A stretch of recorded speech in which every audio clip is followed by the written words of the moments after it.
Girls, nakadyo siya isulat. Yun, kay right man. Now, the most beautiful answer that Saint Ambrose and Saint Augustine. By the way, nganong nagdungan man silang duha ni kabalo mo sa istorya nilang duha. Okay?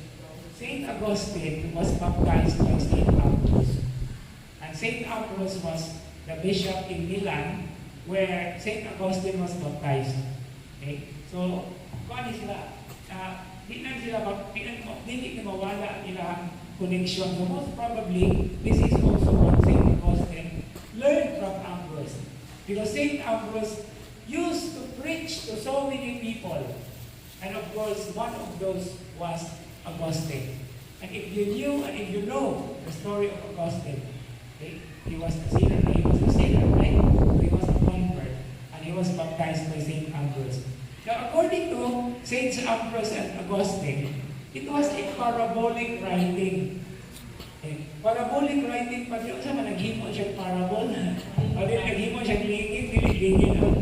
But what he was writing, according to Saint Ambrose and Saint Augustine, is, he wrote Jeremiah 17:13. Now, kung sama nang gisulat diyan sa Jeremiah 17:13, tanaw na to, ang teksto. Okay? So, Jeremiah, the prophet Jeremiah 17:13. Okay, kung saan isulat, niingon si prophet Jeremiah. Okay. O hope of Israel, Lord, all who forsake you shall be put to shame. The rebels shall be enrolled in the netherworld. They have forsaken the Lord, source of living waters. He is talking about vengeance. At sumala ni St. Augustine, gisulat ko nun ni Jesus ang individual sins of those who accused the woman, the scribes and the Pharisees. Ito may dili maulaw ana. Gisulat ni Jesus ang sala. No? Kita ko sila. Pero wala tahabag yung detalye. But that is just a very important thing. Now, second answer to the question of what did Jesus write or why did he write in the first place while he was asked. Actually, the scribes and the Pharisees were waiting for his answer. According to this particular practical answer is, it was a delaying tactic.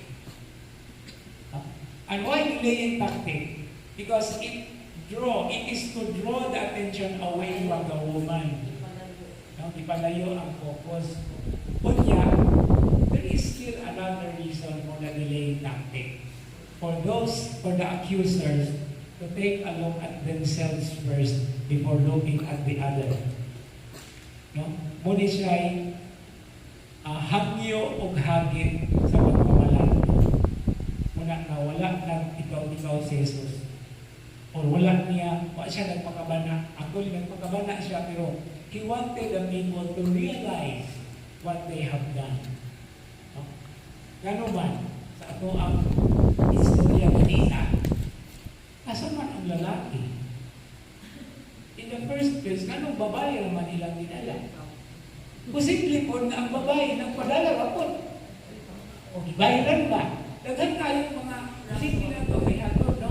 Para lang makinig si Jesus. Muna nga, this story is really very tricky and very engaging. E daghan kita mga pangutana na ato ang pwede natin kita pangutana. But, let's move to verse 7.